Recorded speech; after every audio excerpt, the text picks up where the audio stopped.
driving from Nowra Hill to Braidwood on the 28th of October 2014, beginning at approximately 1300. Notice some contrails in the sky here. A few here, a few there. Sky looking moderately blue.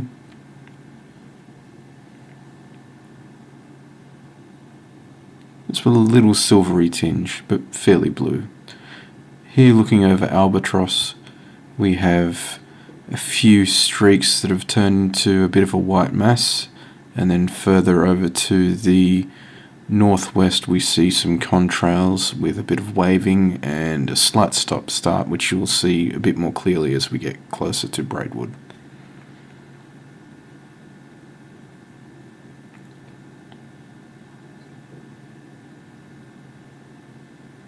Short one just there. All of these you can see expanding further down the drive.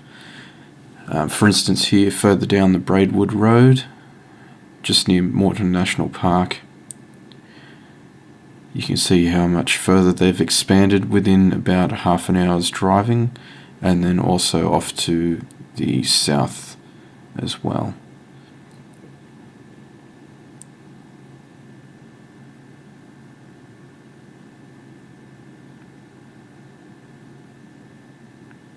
Further along here you can see that they've expanded a little bit more, and here clearly you can see a stop-start on each trail.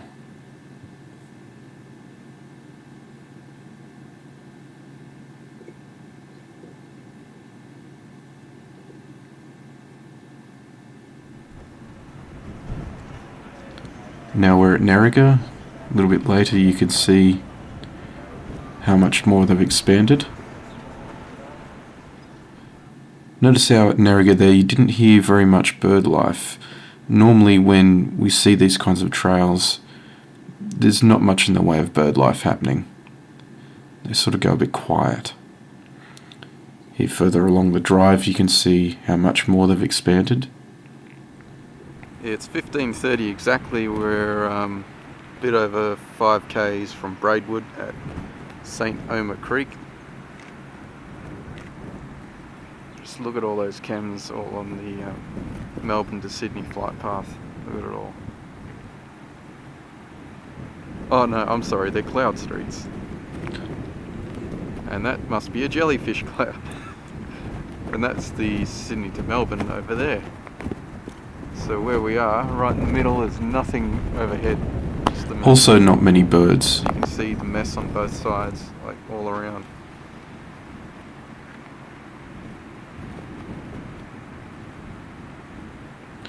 Notice this in comparison to the next shot. That's the freshest one there that's spreading out. You can hear many more birds in the next shot. How clear is that? How natural does it look?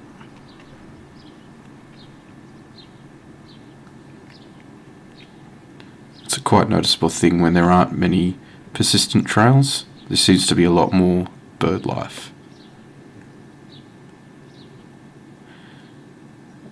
Now briefly to some data. This is the Google Map approximation of the drive that day.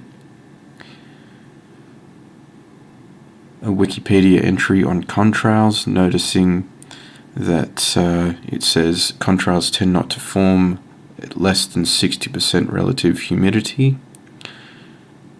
Here is that day's data from Bureau of Meteorology here on the next few pages. You can see relative humidity is well below 60 at most of the locations except Bateman's Bay, where it is almost 60, which you'll see on the next screen. However, we saw no contrails in that area.